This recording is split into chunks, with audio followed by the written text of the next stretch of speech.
All right, now for the more fun part. What is quite possibly one of the most electric Lincoln Day dinners on the circuit this year. 3 incredible speakers, 3 incredible lives. Justice, service, and stewardship. Tonight's honorees each exemplify and embody a pillar of the promise of justice, service, and stewardship. Justice under the rule of law, service to the people of the state, and stewardship of public resources for a safer and stronger Florida. Each picture I've chosen is what I call our leaders in the real world, which is each of them in a place that isn't just a headshot, but it's what they like to do. And so for the first picture, it is our Attorney General at Alligator Alcatraz with President Trump. So that's him on the right. Trump's in the middle. Our Attorney General carries the mantle of justice for our state. You can see from this place him with President Trump. I believe this is probably his happy place right here. This is great. He is the architect of that facility, and I got to tour it a month ago. And I called him when they shut it down, and I said, is that ruling going to stand? And he said, no, we're fine. It'll be open in a couple weeks. And sure enough, it was. He knew exactly what was going on and that this was going to be a place that was going to be a legacy issue for Florida. He's a legal animal, a Destin native, a University of Florida Division I athlete. Go Gators. I know the LSU game just started, but that'll get you a little something. He's a Georgetown law graduate, and he served as Governor DeSantis' general counsel and chief of staff before being appointed Attorney General in February of this year. On behalf of CFO Angolia, I would like to recognize or welcome General Uthmeier into the hard-to-pronounce political last name arena. It is a clubhouse for which Governor Collins is not invited. But it is James Uthmeier, and so we want to make sure that's out there. Mine's easy. Broder rhymes with voter. Uthmeier rhymes with Toughmeier. We'll come up with something. It'll be fine. Since his time leading the state through COVID, helping advise on all state court cases, and executing the state's strategy for the last few years, he's led a high-impact consumer protection and public safety team across Florida. Someone who is all that is advertised and more. Please help me welcome Attorney General James Uthmeier.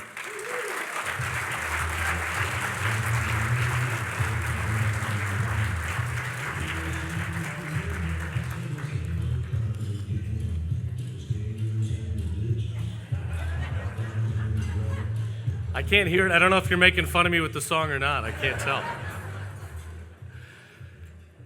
Thank you all for having me. I tell you what, I've been on the circuit where I've been to several county Lincoln Day dinners so far, and I got to say, this one's the best so far, so great job.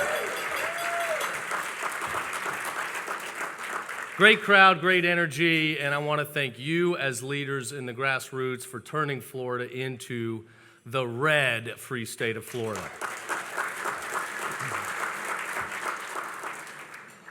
It's been 6-7 months that I've been on the job, and I can tell you right now, it's the best job I will ever have. Fighting for our families, fighting for our kids, putting bad guys behind bars, there's nothing more fulfilling.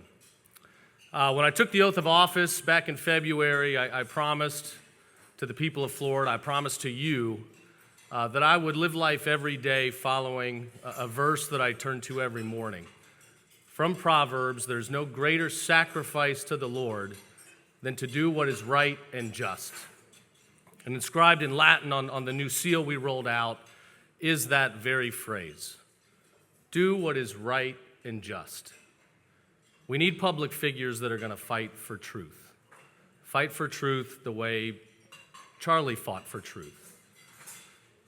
We win as a conservative group because we have the truth. We fight for what's right and just. Common sense prevails. And unfortunately, the other side, because they don't have truth, they can't beat us on the arguments. And so at times, they're going to turn to violence. And it's easy to get depressed. The last few days, I've been just a real mess. You see things happening in the world, mutilating surgeries on kids, trying to, erase the God-given sexes that we have and put men in women's bathrooms and locker rooms, go after our kids with porn in schools. You see this stuff and you get to this point where you think, Why do we even bother? And I have to remind myself, and I remind you all as we're going through this, that, the Lord already won the battle for us. And this is just a stepping stone to what's greater and beyond. So at a time like now, keep preaching the truth. We cannot be silenced. That's what they want. They tried to silence our Lord, and he showed that when you make the ultimate sacrifice, when you stand for truth, it will prevail. So keep your head up and stay strong. Now, I'll tell you a little bit about what we've been doing. My first week on the job, we filed briefs in the Supreme Court and across the country to defend President Trump's ability to fire administrative bureaucrats.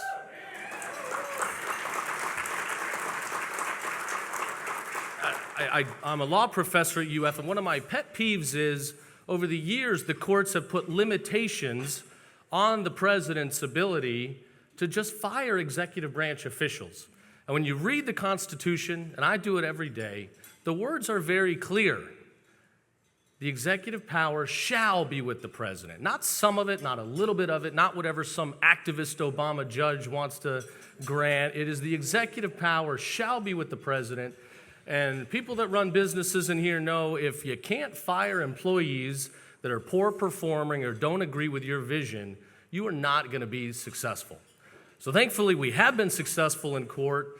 They've been coming around. They've been upholding the president's ability to remove key officials that disagree with our agenda.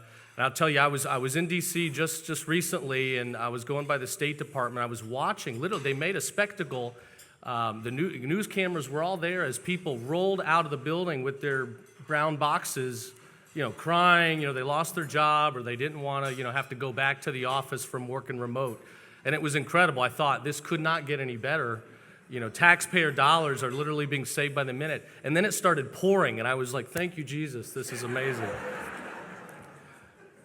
So we're gutting the administrative state. We're going to do everything we can to help the president with that.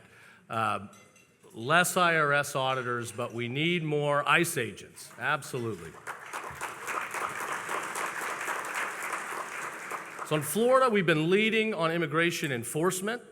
We have engaged in 3 times more detainees than the next state, Texas. We are a rule of law state, and we are going to help the president deliver on this promise. I'll tell you, I knew illegal immigration was a problem before I took this job. I mean, we don't have American sovereignty without borders. I was aware of the trafficking, human trafficking, drug trafficking. But it's not till I was in this job working with law enforcement every single day that I realized how severe the problem is. When it comes to fentanyl, when it comes to human trafficking, we do these stings all over the state where we try to catch child predators. And we move to rural areas, places off the beaten path. We do it everywhere. And every time I pray, we're not going to find anybody. I hope we don't. Up in Ocala, over in Franklin County, I pray. I don't want to catch anybody because I don't want to. I mean, I want to catch them if they're there, but I hope they're not there. And unfortunately, every time we bring in dozens. And of those dozens, in Ocala, we recently caught 42, and I believe it was 8 or 9 that were illegal immigrants, many that had never had any contact with our criminal justice system. The same thing happened in Franklin County just 2 weeks ago.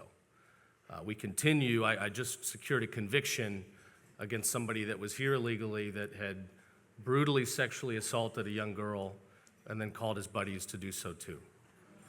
This is the gruesome reality of what happens when you don't have borders and when you don't have sovereignty.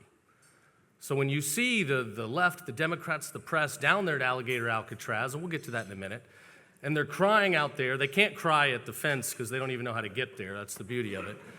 But they're crying and crying, and they're crying on behalf of a lot of people that have done some truly horrific things. I wish they were crying at the doorstep of these victims that have been brutally assaulted. But that is what we're up against. I come back again. This is a fight of good versus evil. This is a fight where we have to stand by truth.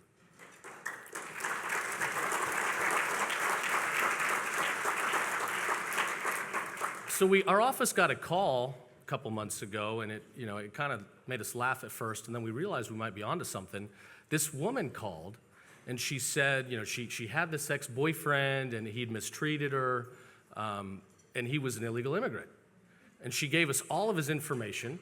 So we called, worked with the local sheriff, we got him detained and deported. But it made us realize maybe there's more to this. So we posted online, if you want to report, your ex-girlfriend or boyfriend, then we'd be happy to help you out with this problem. And I thought maybe we get a call and it's a prank. No, we got hundreds and hundreds of calls. How many of those calls do you think came from men? Nope, I tell you what, they all came from women, and those women, they knew nicknames, date of birth, addresses, favorite dining spots. I mean, guys, you better be good to your women out there, because they'll find a way to get you. But anyway, who thought that scorned ex-girlfriends would become the new ICE agents? So in Florida, we were the first state. We got all of our law enforcement sworn through a federal program where they essentially can be ICE agents themselves and carry out federal law. So we've been doing this like crazy. We've got, I think, 3 times more federally sworn officers than even Texas. So, I mean, we're hitting the ground running, doing a good job. But now we're arresting people, and we were running out of space where to put them. So I was sitting there with my team one night. We're trying to figure out how are we going to be able to properly detain these individuals. And we saw in the news where President Trump, was calling for the reopening of Alcatraz out in California, or off the coast. And I don't know if they can reopen it or not. I don't think it can really house many people, but it gave us an idea, because this plot of land right in the middle of the Everglades, it's been vacant, an old abandoned airport from the 50s or 60s. We've been trying to think about what to do with it. We could use it for our state guard. We could do, some emergency response coordination.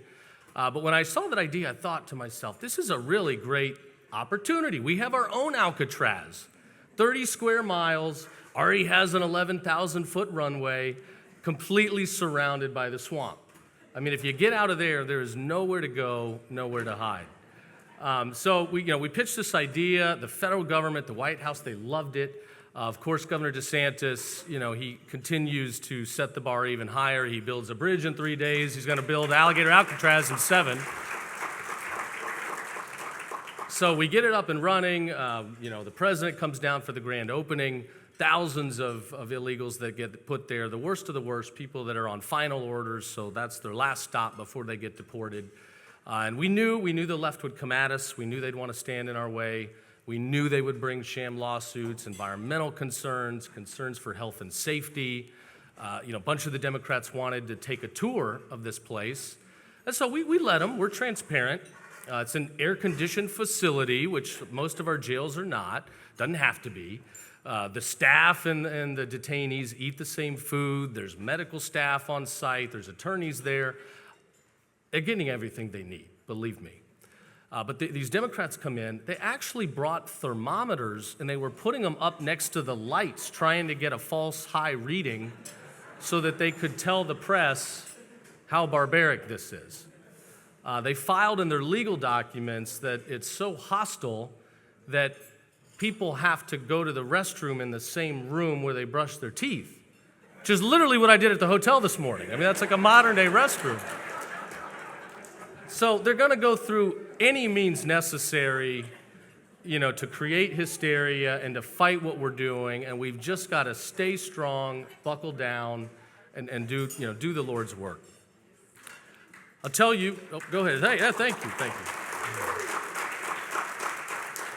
I'll conclude by saying, my number one priority that I made clear is protecting our kids at all costs. I've got a 5-year-old, a 3-year-old, and a 1-year-old, and today it is so dangerous with technology and with the evildoers that are out there that we've got to fight to protect our kids. That is the future. We have to leave this state and this country better off to them than we found it. And so we've repurposed a lot of resources in the office. We're crime fighting now more than ever. I think companies need to be sued if they've really screwed up. But first and foremost, we've got to fight these predators and get evil off the streets. So I'm happy to announce that in the last 6 months, we've set a record and we've arrested just under 500 child predators.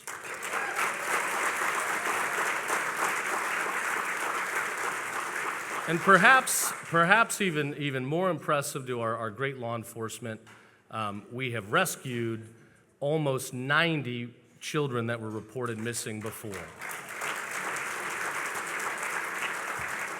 And these kids, they've been through the worst of the worst. I mean, they've been abused in such ways. They need our prayers. They're going to need a lot of treatment and help to start to get back on the road to recovery. But when it comes to our kids, I'm going to do everything possible to protect them. And so I'll give you guys some homework. If you don't know what your kids and grandkids are doing on their cell phones, figure it out immediately. I cannot say enough to scare you about the dangers that are out there. Snapchat is the preferred app of predators. Pictures, videos, texts all erased right away after they're sent and viewed, so they try to evade law enforcement. Since we sued Snapchat, which we did, and they're claiming they have First Amendment rights to expose our kids to harm, but since we've sued them, we've seen dozens of kids that have been abducted or have sent pictures or been preyed upon in some way. So I've got a 5-year-old girl that's already schooling me in arguments. I can only imagine what it's going to be like when she's 13 or 14. So you've got the tough decision to make with older kids, whether or not they even need to have access to the internet in their fingertips. But I'm telling you, it's bad. It's very, very bad. You need to know what they're doing. You need to get access to the tools available to shut down, things that are just too hard to even talk about. On the same note, we started a new office here in Florida that I just met with all the other Republican AGs, and they want to duplicate it right away. We created the Office of Parents' Rights. So as you know, in Florida, we were the first state to pass the Parents' Bill of Rights. The Disney had a little bit of a problem with it. I don't know why. But we wanted to make sure that parents are involved in the curricula, that they know everything going on at school, that their kids are not being subjected to some harmful indoctrination behind their back. There's a private right of action where parents can sue, but let's be honest, it's not easy to just walk into the courtroom. So we created this new office, created a portal where people could write in, and we were flooded with complaints. Pornography in schools, kids getting surveys where, administrators are asking them what their parents are talking to them about on gender ideology and, horrific things, subjecting them to treatment. The People's Republic of Orange County, just, west of us, they had school administrators, asking kids about what sex they preferred. Alachua County wanted to let boys go into girls' camps, public camps, and live and be in the cabins together. 5th graders and 2nd graders. This is gross. It is wrong.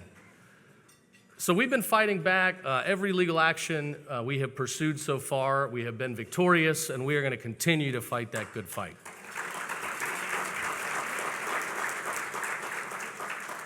So I will wrap up by saying this.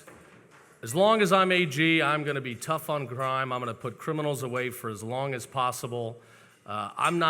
I wasn't looking for this job, to be honest with you. I've been a staffer, fighting for the governor, fighting for the state, and I'm honored and humbled to be here. But my view of politics was pretty negative. You see these guys that have been in D.C. for years and years. They're having strokes at the podium. They cave on principle every single time. They just want to stay in office. They're obsessed with the cocktail party and the soundbite and the job.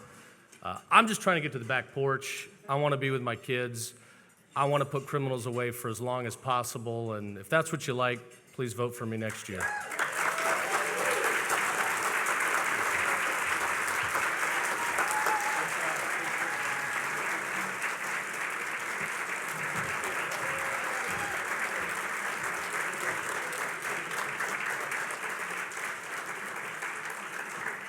How fantastic is that? Thank you very much, General Uthmeier. That's fabulous. We all know and are heartened by the fact that your values so closely align to everybody's in this room, particularly around the protection of children. So thank you again for all of your efforts.